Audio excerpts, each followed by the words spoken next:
Uses and abuses of mobile phone तो 100% आपको paper में आएगा बच्चों, ये आप मुझसे लिखवा लें, अच्छे तरीके से तैयार कर लें। सेकेंड ईयर इंग्लिश का ये वाला पेपर 100% गैस के साथ मैं आपको बता रही हूँ। ये पेपर देने जाने से पहले आप लोग लाजमी एक दफ़ा पढ़ लीजिएगा, लाजमी तौर पर, वरना बहुत पछताएंगे आप। अस्सलामुअलैकुम, welcome to the physics teacher channel. कैसे हो बच्चों? उम्मीद करती हूँ सारे बच्चे ठीक ठाक होंगे। जल्दी से 3 दफ़ा दुरूद पाक पढ़ लें और ये वाला पेपर जो है इसको नोट डाउन कर लें। ये 100% पेपर है, 80% पेपर इसमें से लाजमी आएगा, क्योंकि इसमें बहुत दफ़ा पिछले 10 सालों में क्वेश्चंस रिपीट हो चुके हैं जो वो यहाँ पर डिस्कस किए गए हैं। MCQs पिछले 10 सालों में जो बहुत दफ़ा रिपीट हो चुके हैं वो बताए गए हैं। जो भी पैराग्राफ, एसेज हैं, क्वेश्चन आंसर्स हैं, बहुत दफ़ा जो पिछले 10 सालों में रिपीट हुए हैं वो वाले आपके साथ शेयर किए गए हैं। तो वीडियो को हम शुरू करते हैं। आप पहले चैनल को सब्सक्राइब कर लें, आपकी बड़ी मेहरबानी होगी। और दूसरी बड़ी मेहरबानी ये होगी कि आप इसको अच्छे तरीके से कर लीजिएगा, आपका पेपर बहुत अच्छा हो जाएगा। वीडियो शुरू करते हैं। एक चीज़ मैं आपको बताती चलूँ कि जहाँ पर पिंक कलर का सर्कल हुआ होगा उसका मतलब ये है कि वो आंसर करेक्ट है। तो आपको सही आंसर्स के साथ MCQs भी बताए जाएंगे। आप यहाँ पर MCQs देख सकते हैं। अगर आपको ख़ुद पता है तो बहुत अच्छी बात है, यहाँ पर आप देख लें, और अगर नहीं पता तो आगे से आपके सामने आ रहे हैं पिंक सर्कल किए हुए वो सही आंसर्स के साथ। तो यहाँ पर जैसे देखें, there were forest competition in the school several, इसका आंसर ऑप्शन आएगा सर्व। ठीक है, इसे तो थोड़े से ब्लर हैं लेकिन आप लोग पढ़ने की कोशिश करें। इजी है, इजी टू लर्न है, रीड करना आसान है। दिस वाज अ गिगेनेटिक टास्क, इसका मतलब होता है ह्यूज। ठीक है, आपने अंडरलाइन किए हुए वर्ड का मीनिंग बताना है। ठीक है, आपकी वोकैबुलरी अच्छी होगी तो आप इनको अच्छे से आंसर्स कर पाएंगे। सर्कल किए हुए जो आंसर्स हैं वो आपने अच्छे तरीके से याद कर लेने हैं। यहाँ पर आप इजीली पढ़ सकते हैं। Choose the right choice of the underline word from book भी आपको बताइए कि कौन सी बुक से हैं, और मॉडल पेपर भी बताया हुआ है। तो आगे जाने से पहले आप प्लीज़ मेरे चैनल को सब्सक्राइब कर लें और शेयर कर लें अपने फ्रेंड्स के साथ, ताकि वो भी फ़ायदा उठा सकें। इसके बाद चिप्स हैज़ अ मिड कर डिग्री, मेडियोकर डिग्री, इसका मतलब क्या होता है? एवरेज। ठीक है, यानी कि मिड आ रहा है ना, तो इससे आप याद रखें मिड का मतलब दरमियान होता है। तो एवरेज सी उसकी डिग्री थी।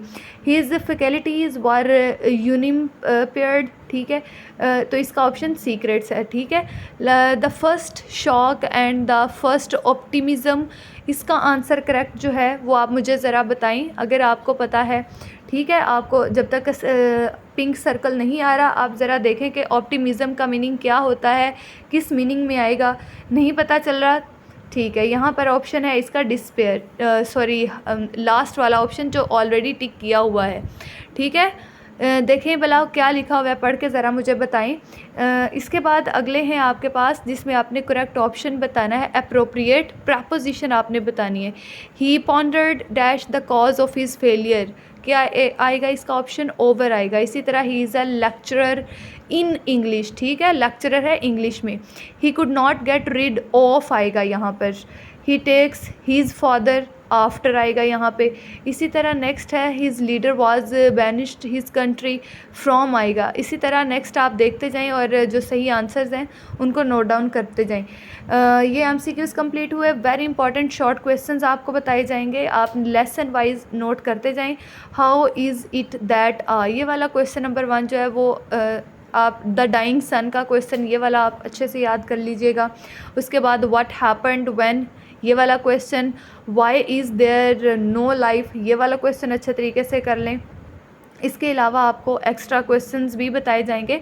बहुत ही शॉर्ट सा सिलेबस इसमें बताया गया है। जिसने तो बिल्कुल तैयारी नहीं की, अगर वो ये वाला गेस्ट पेपर कर लेगा तो वो 40 to 50 मार्क्स इजीली गेन कर लेगा।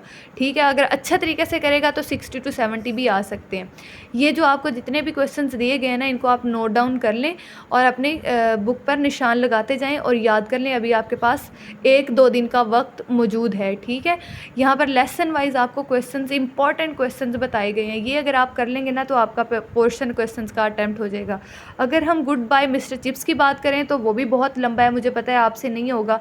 तो chapter number 1, 2, 3, 4, 9, 11 and 13 most important chapters हैं। इन चैप्टर्स के आप एक्सरसाइजेज के क्वेश्चंस अच्छे तरीके से अगर आप कर लेते हैं तो मिस्टर चिप्स वाला क्वेश्चंस का पोर्शन जो है वो भी आपका अटेम्प्ट हो जाएगा। ठीक है, तो ये कुछ ही चैप्टर्स आपको बताए गए हैं। अगर आप ये भी नहीं कर सकते थे फिर तुसी फेल ही होना, फिर तो मैं कुछ नहीं कर सकती। दी। इससे ज़्यादा और गैस मैं आपको बता नहीं सकती, ठीक है। नेक्स्ट आपके पास आता है इंपॉर्टेंट एसेज, वो भी आपके पास कोई 50-60 हैं एसेज, तो आप कौन से करें भला। पेट्रोटिज्म कर लें, very very important, morning evening. Punjab group जो जितना भी पंजाब बोर्ड का है वो ये वाले एसेज कर लें जो आपको यहाँ पर अभी दिखाए जाएंगे। सबसे पहले आपको पेट्रोटिज्म मुहिब्बे वतन सबसे ज़्यादा इंपॉर्टेंट है, और इसमें आप जो है वो कितनी 40 to 450 लाइंस लिखनी होती हैं, तकरीबन आपकी जो है वो 4 से 5 पेजेस भरे होंगे, तो फिर आपको नंबर अच्छे मिल सकते हैं, और वो भी सही लिखा होगा तो फिर ठीक है। नेक्स्ट आपके पास ऐसे है my aim in life, corruption, wildlife, Pakistan, importance of Muslim unity, pollution. ये बहुत इंपॉर्टेंट एसेज हैं बच्चों। आपने अगर मेरा पिछला गैस देखा हो तो पिछले 2 गैस मैंने बताए हैं इंग्लिश के, उसमें भी यही एसेज बताए हुए हैं। तो इसका मतलब क्या हुआ कि ये इतने इंपॉर्टेंट एसेज हैं कि इनमें से आपको लाजमी आएगा।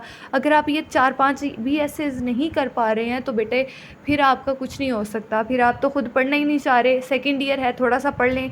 BS आ गया, जिन्हें BS में इतनी पढ़ाई होती नहीं है जितनी फर्स्ट ईयर सेकेंड ईयर में होती है, तो थोड़ी सी मेहनत कर लें। पहला पेपर है, अगर वो अच्छा होगा तो आपके बाकी पेपर्स भी अच्छे हो जाएंगे। पोल्यूशन इंपॉर्टेंट है, place of women in our society, ये वाला क्वेश्चन बहुत ज़्यादा ऐसे इंपॉर्टेंट है, place of women in our society, ये भी आने के ख़तरे हैं। मॉर्निंग या इवनिंग में आ जाएगा ये किसी ना किसी बोर्ड में, पंजाब बोर्ड के किसी सिटी में, लाहौर, सरगोदा, साहिवाल हो गया, ठीक है।